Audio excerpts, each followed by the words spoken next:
কোনো ধর্ম নাই, নাস্তিকদের কোনো দল নাই। জোরে বলেন ঠিক কিনা? আরে জোরে বলেন ঠিক কিনা?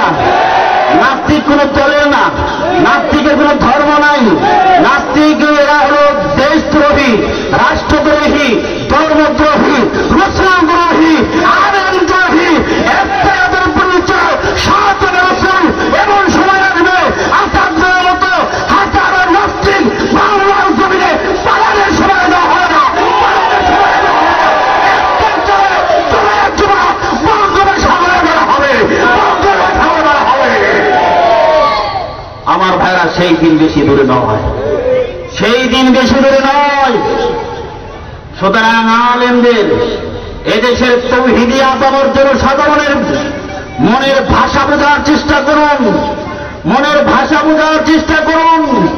তাদেরকে চাপা দেওয়ার চেষ্টা করবেন না। এদেশের তৌহিদি আপামর জনসাধারণ ইসলামের পক্ষে আছে, ইসলামের পক্ষে থাকবে।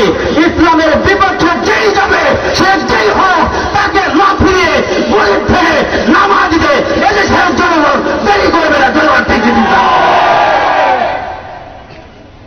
আমার ভাইরা, আপনারা গেছেন, আশ্চর্য লাগে বাংলার জমিনে যেখানে ৯৯% মুসলমান, এই দেশে রসুলের চরিত্র নিয়ে কথা বলে। এত বড় সাহস হইল কিভাবে? হইল এই জন্যই, হইল এই জন্য, তোমার জন্য, আমার জন্য। ঘুমন্ত ইমান নিয়ে বসে আছি, জাগ্রত করতে হবে, ইমানের পাওয়ার পেতে হবে। পৃথিবীর কোন লাল চোখার রক্তচক্ষুকে দেখে ভয় করার টাইম নাই। যে ইসলাম বিরোধী কথা বলবে, সেখানে অ্যাটাক করতে হবে, সেখানে প্রতিহত করতে হবে। যেন ঠিক কিনা? আমার ভাইরা, রবের সাথে যাদের পরিচয় নাই, ওদের কোনো বাবারও পরিচয় নাই। যারা রব মানতে চায় না, রসুল মানতে চায় না, ওদের বাবারও পরিচয় নাই, ওরা বাবার পরিচয় জানতে চায় না। যদি বলেন ঠিক কি ঠিক না? আমার ভাইয়েরা,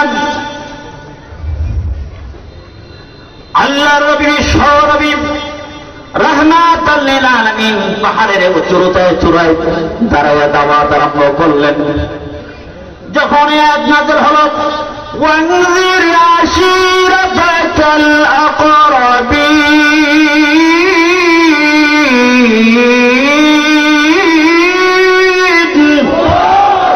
হে নবী, আপনার কাছের লোকগুলোকে দাওয়াত দেন। দাওয়াত শুরু হবে কোথাও থেকে?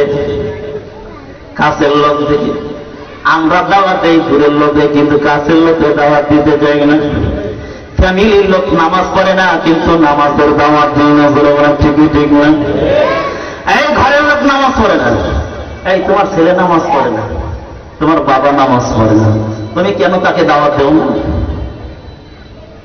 কেন দাওয়াত দাও? তারেক বিন জিয়াদ কেমনে তৈরি হবে? খালিদ বিন ওয়ালিদ কেমনে তৈরি হবে? ইব্রাহিম ইমাম কেমনে তৈরি হবে? যেই ঘরে নামাজ নাই, যেই ঘরে কোরআনের তেলাওয়াত নাই, সেই ঘরে ইসলামের কিছু নাই। জয়বার থেকে না? আজকে মুসলমানের ঘর কোরআন খালি হয়েছে, তেলাওয়াত নাই, তেলাওয়াত নাই, নামাজ নাই। সকালবেলা যদি এলাকায় ঘোরা হয়, দেখা যায় মনে হয় এলাকায় এখনো সবাই হয়তো মারা গেছে, না হয় রাত্রি এখনো আছে। মুসলমান, নাস্তিকরা দেখেছে মুসলমানরা এখন ঘুমান্ত, মুসলমানরা ঘুমে আছে। ওরা একটু চিল্লাপাল্লা করবে, এতটুকু শেষ। চিল্লাপাল্লা করলে কাজ হবে না। ইমানের বলে বলিয়ান হয়ে বাস্তব ইমানের টাকা আদায় করতে হবে। যদি একবার বুরহানুদ্দিনের মতো গোটা বাংলার জমিনে দামাল আবার চালু করা যায়, তাহলে বাংলার জমিনে কোন নাস্তিকের বাচ্চা ইসলামের বিরুদ্ধে কথা বলার সাহস করবে না। ঠিক কিনা? রবির পরিচয় আল্লাহ আল্লাহ পাক রাসূলকে বলেন গোটা পৃথিবীর মানুষের কাছে রবের পরিচয় তুলে ধরেন। শুরু হবে কোথায় থেকে? আপনার ঘর থেকে। ওয়ানদির আশিরাতাকাল আকরাবিন। আল্লাহু আকবার। আল্লাহ নবী বিশ্ব নবী রাহমাতাল লিল আলামিন পাহাড়ের চূড়ায় উঠেছেন। পাহাড়ের চূড়ায় উঠে ডেকে বলে, হে আমার গোত্রের লোকেরা শোনো, ইয়া সাবা ইয়া সাবা। এই কথা আরব দেশের লোকেরা তখন বলতো যখন কোন শত্রু বাহিনী আক্রমণ করার সম্ভাবনা হইত। আল্লাহ রাসূল যখন এই কথা বললেন, চতুর্পাশ থেকে পিপিলিকার মতো লোকগুলো এসে গেল, দাওয়াত দেওয়া হয়েছে, লোকগুলো জমা হয়ে গেল। আল্লাহর নবী বিশ্ব নবী রাহমাতাল লিল আলামিন পাহাড়ের চূড়ায়, মানুষগুলো পাহাড়ের পাদদেশে। আল্লাহ নবী নবী রাহমাতাল লিল আলামিন ডেকে বলে, ও আমার সম্প্রদায়ের লোকেরা শুনে রাখো, আমি তো পাহাড়ের চূড়ায় উঠেছি, আমি এদিকেও দেখি ওদিকেও দেখি, পূর্ব দিকে দেখি পশ্চিম দিকে দেখি, উত্তরে দেখি দক্ষিণে দেখি, কিন্তু তোমরা আমার যারা সামনে আছো পিছনে কি হচ্ছে তা তো তোমরা দেখো, পিছনে কি হচ্ছে তা তোমরা দেখো না। এই জন্য শুনে রাখো, আমি যদি বলি যে তোমাদের জন্য আক্রমণ করা, তোমাদের উপরে আক্রমণ করার জন্য শত্রু বাহিনী আসতেছে, এই কথা তোমরা কি বিশ্বাস করবে?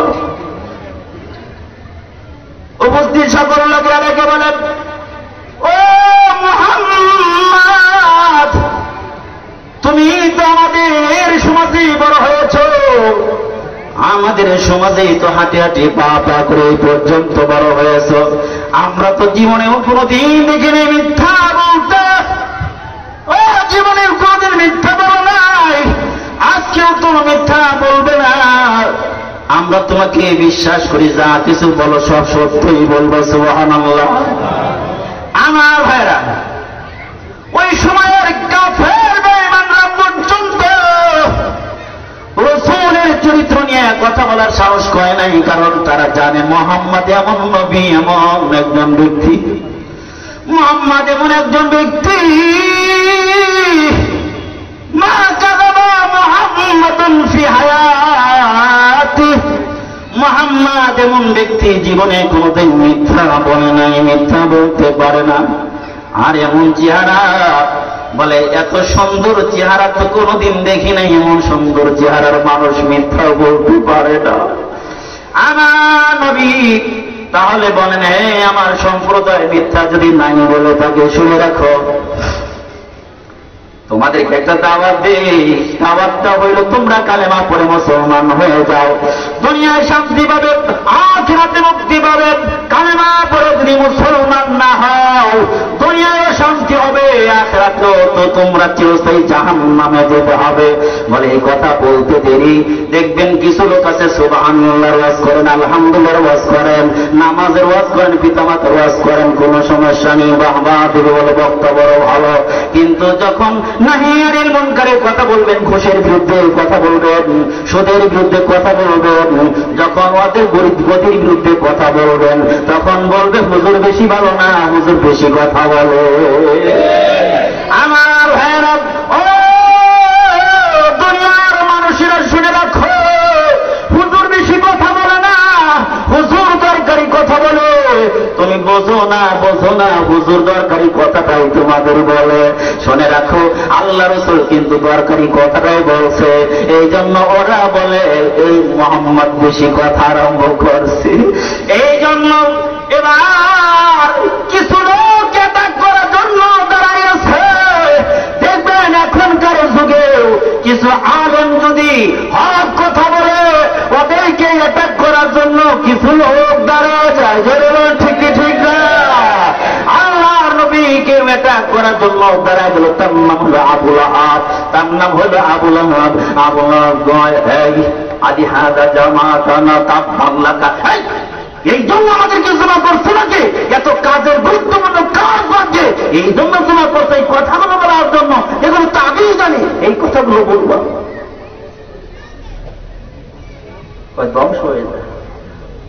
আল্লাহ কয়, কয় কি নাদানের দৃষ্টি, কয় কি? আমি তো ধরি না, ধরলে ছাড়ি না, আমি ধরি না। আলেমদের সাথে যা কথা বলো, ইমামদের সাথে যা আচরণ করে, সাবধান হয়ে আচরণ করবে। আলেমরা সাধারণ লোক নয়, আল্লাহর ঘরের ইমাম, আল্লাহর ঘরের ইমাম, আল্লাহর নবীর স্থলাভিষিক্ত মানুষ। সাবধান হয়ে কথা বলবে, না হয় বেঈমান হয়ে মৃত্যুবরণ করার সম্ভাবনা আছে। যেমন ঠিক কিনা আমার ভাইরা? তাহলে এই জন্য ডাকছো, ধ্বংস হয়ে যায়। আল্লাহ কয় নবী আপনি মেসেজটা জেনে দেন, ধ্বংস আপনি হবেন না, ধ্বংস ও হবে। আমার সাথে বলুন, তাব্বাত ইয়াদা আবি লাহাবিন ওয়া তাব। আল্লাহ পাক বলেন আর আবু লাহাবের 2 হাত ধ্বংস হোক। 2 হাত ধ্বংস হওয়ার দ্বারা উদ্দেশ্য হইল মানুষ সব কাজ করে, অধিকাংশ কাজ করে 2 হাত দ্বারা। এই জন্য বুঝাইছেন ও পুরাই ধ্বংস হয়ে যাক, পুরাই ধ্বংস হয়ে যাক। আল্লাহ পাক যখন জানা দিলেন দাওয়াতের কথা, রাসূল দাওয়াত দিলেন, যদি ঈমান না আনো বাঁচবা না কিন্তু। তখন সে উত্তর দিল, মুহাম্মদ তুমি কি বলতেছো? আমার যে পরিমাণ সন্তান আছে, যে পরিমাণ মাল আছে, সব কিছুর থেকে বাঁচার জন্য প্রয়োজনে ফেলিয়া দেব। আমার সন্তান লাঠিয়াল বাহিনী খাড়া করব, মালের বিনিময়ে বেঁচে যাব। এই উত্তর দিলে আল্লাহ পাক বলেন না, আল্লাহ পাকও বলেন মা আকুনা আনহু মালুহু ওয়া মা কাসাব। আল্লাহ পাক বলেন এই তোর সন্তানও কাজে দেয় নাই, দিবে না, তোর মাও কাজে দিবে না, দেয় নাই, দিবে না। এখন দেখবেন 2 হাত দিয়ে চেষ্টা করে ইসলামকে ধ্বংস করার জন্য। আল্লাহ পাক বলে তোর হাত ধ্বংস। 2 হাত দ্বারা কখনো হাত উদ্দেশ্য, কখনো ক্ষমতার হাত উদ্দেশ্য। ক্ষমতার হাত উদ্দেশ্য। যারা ক্ষমতাবাদী ইসলামকে আক্রান্ত করতে চাও, আলেমদেরকে আক্রান্ত করতে চাও, নায়েবে নবীদেরকে আক্রান্ত করতে চাও, বুঝি না আওয়ামী লীগ, বুঝি না বিএনপি, বুঝি না জামাত ইসলাম, বুঝি না ইসলামী শাসনতন্ত্র আন্দোলন। এমন একটা সময় এসেছে যেই সময়ে ইসলাম এবং মুহাম্মদ রাসূলুল্লাহ সাল্লাল্লাহু আলাইহি ওয়াসাল্লামের ইজ্জতের হেফাজত করার জন্য প্রয়োজনে পাগড়ি বেঁধে মায়ের নামার জন্য কে কে আছে হাত তুলে দেখা।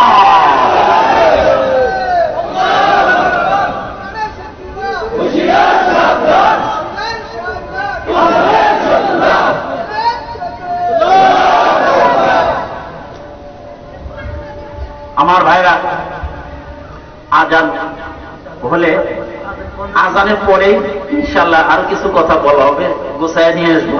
আমি বলছি ইশারার আগে যে কোনো কারণে আসতে হয়েছে, আরো প্রোগ্রাম আছে সামনে ইনশাআল্লাহ শুনতে পারবো। আমাদের কিছু বক্তব্য আছে বারবার